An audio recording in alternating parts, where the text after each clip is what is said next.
E aí, galera, beleza. Hoje no Balé de Protocolo a gente vai se aventurar num terreno que muita gente considera casca grossa, o mundo dos ponteiros. Mas relaxa que eu tô aqui com a Vitória pra gente desvendar esse mistério juntos. E você vai ver que não é nenhum bicho de 7 cabeças. É isso aí, pessoal. Ponteiros são peças fundamentais na programação, principalmente quando a gente fala de gerenciamento de memória. E pode acreditar, quando a gente pega o jeito, tudo faz muito mais sentido. Mandou bem a Vitória.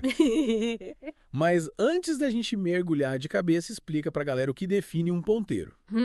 Pensa assim. Um ponteiro é como um endereço. Só que em vez de te levar para uma casa, ele te leva para um lugar específico na memória do computador, onde uma informação está guardada.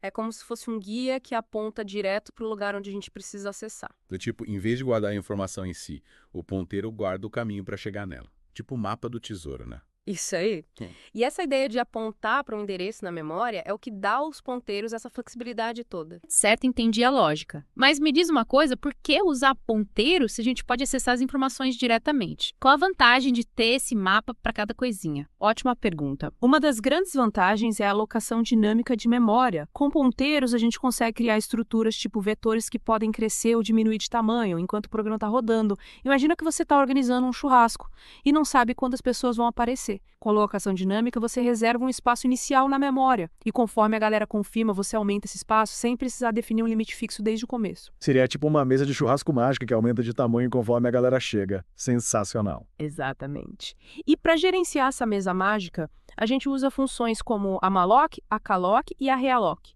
A malloc pega um pedaço da memória do tamanho que você precisa. A calloc faz a mesma coisa, mas já deixa tudo limpinho, zerado. E a realloc muda o tamanho de um bloco que a gente já tinha reservado. É um kit de ferramentas para controlar o espaço na memória. E depois do churrasco, a gente tem que dar aquela geral na área, né? Como é que a gente libera essa memória que foi alocada? Não dá para deixar a memória do computador igual a minha mesa de trabalho. Aí, entre a função free, ela libera a memória que não está mais sendo usada, evitando desperdício e possíveis problemas. É como se a gente desmontasse a mesa mágica depois que o pessoal foi embora. Show bom. Então, recapitulando, ponteiros são como guias para locais específicos da memória, e eles permitem criar estruturas flexíveis que se adaptam à situação. Mas me diz, Vitória, o que mais a gente consegue fazer com essa mágica toda? Aí que a coisa fica interessante. A gente pode fazer até contas com ponteiros. Conta com endereço. Como assim? Imagina a fila de um banco com cada pessoa ocupando uma posição. Os ponteiros seriam como os números das posições. Se você incrementa um ponteiro, ele anda para a próxima posição. Tipo, avança uma casa na fila. Decrementando, ele volta para a posição anterior. E a gente pode até comparar ponteiros para saber se eles estão apontando para a mesma posição. Tipo, fulano e ciclano estão na mesma posição da fila. Caramba!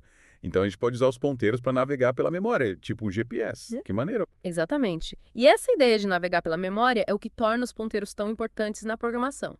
Mas, para entender melhor o poder deles, a gente precisa se aprofundar um pouco mais. E é isso que a gente vai fazer no próximo bloco do Balé de Protocolo.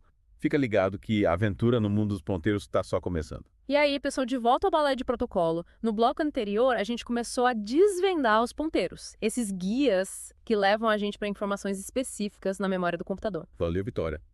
E agora a gente vai se aventurar num terreno um pouco mais complexo. A aritmética de ponteiros. Prepare-se que a coisa vai ficar interessante. Isso mesmo. E pode parecer complicado, mas no fundo é bem lógico. Lembra da analogia da fila do banco? A gente pode andar para frente e para trás nessa fila usando ponteiros. E essa caminhada é a base da aritmética de ponteiros. Entendi. Mas, em termos práticos, como a gente faz essas contas com os ponteiros? Basicamente, a gente usa operadores como plus e para mover o ponteiro para frente ou para trás na memória. Só que tem um detalhe.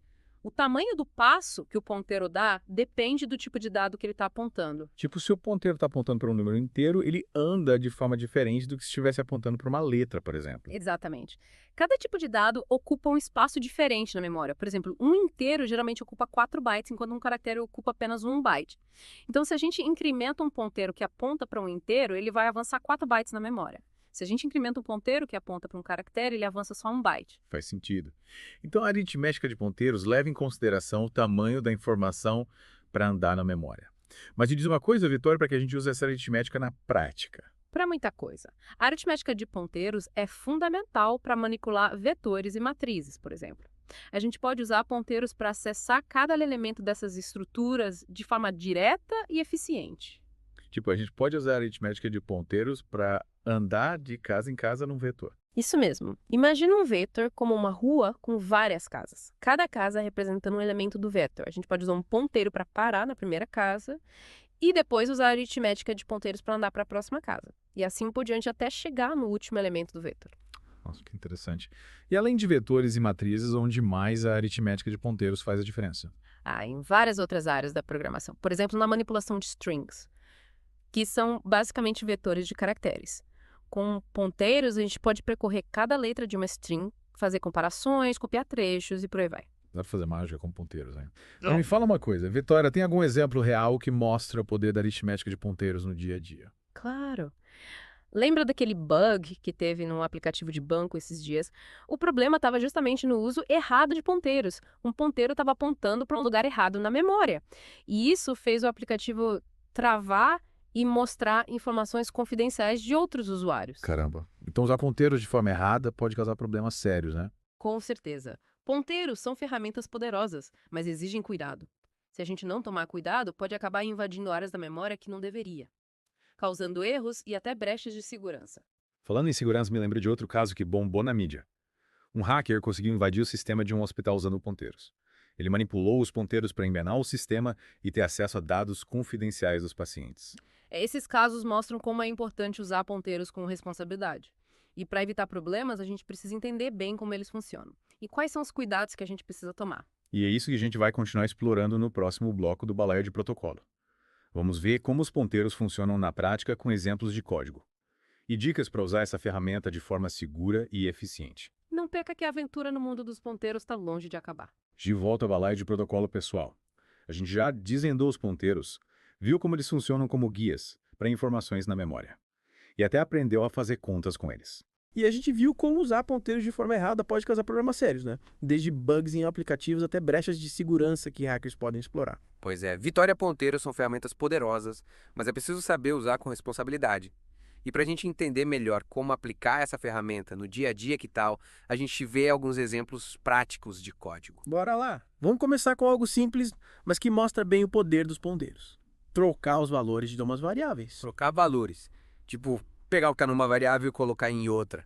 Mas isso não é fácil de fazer sem ponteiros. É possível fazer sem ponteiros, mas com eles a gente consegue fazer de um jeito muito mais eficiente. Lembra que os ponteiros guardam endereços de memória. Então, em vez de copiar os valores das variáveis, a gente manipula os endereços para que elas apontem para os novos valores. Interessante. Me mostra como isso funciona na prática, Vitória. Imagina que a gente tem duas variáveis A e B com os valores 10 e 20. Para trocar os valores usando ponteiros, primeiro a gente cria dois ponteiros para A e B, que apontam para A e B, respectivamente, né? A gente usa uma variável auxiliar temp para guardar o valor de A temporariamente. Depois a gente faz o ponteiro PA, que aponta para receber o valor que o ponteiro PG está apontando, que é o valor de B. E por último, a gente faz o ponteiro PB receber o valor de temp, que era o valor original de A. Nossa, vendo assim no código parece mágica.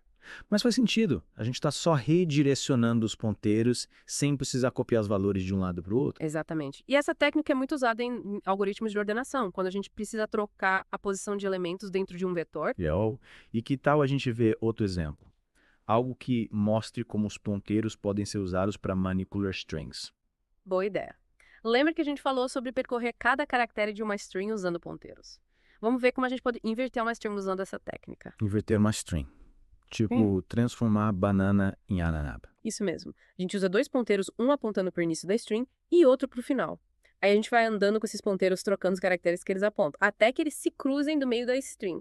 Então, a cada passo, os ponteiros vão se aproximando do centro da string. E quando eles se cruzam, a string está invertida.